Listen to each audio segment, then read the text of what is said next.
আসসালামু আলাইকুম। Hello brother, কি অবস্থা সবার? আজকে যাইতেছি কাশিমপুরের গুপ্ত, মানে যেটার খোঁজ কেউ জানে না, এরকম একটা রেস্টুরেন্টে, যেটা কম সংখ্যক মানুষই জানে। আজকে যাচ্ছি, গিয়ে দেখি কি অবস্থা। আমরা তিনজন যাচ্ছি।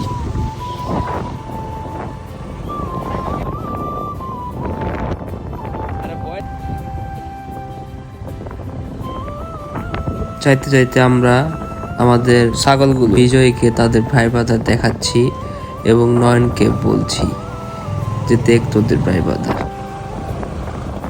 এজন্য বিজয় একটু মিটমিটে হাসি দিল। দেখতে দেখতে আমরা এসে পড়লাম সেই গুপ্ত রেস্টুরেন্ট। আবার গুপ্ত বলে এটা ভাবেন না যে ওইটা ভাবে না, যেটা বর্তমানে চলতেছে এটা না, যেটা অজানা, খুব কম সংখ্যক মানুষ জানে, এই সেই রেস্টুরেন্ট। দেখা যাক ভেতরে গিয়ে দেখি খাবারের কি অবস্থা এবং কিরকম সুন্দর বানাইছে।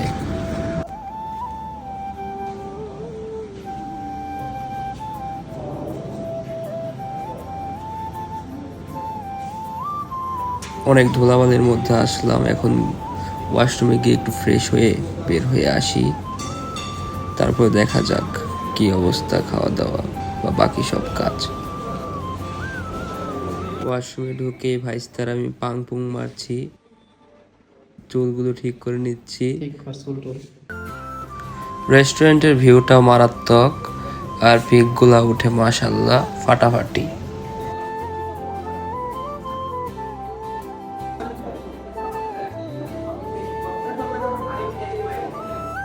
ইতিমধ্যে আমরা আমাদের অর্ডারটা করে দিয়েছি, খাবার এসে পড়েছে।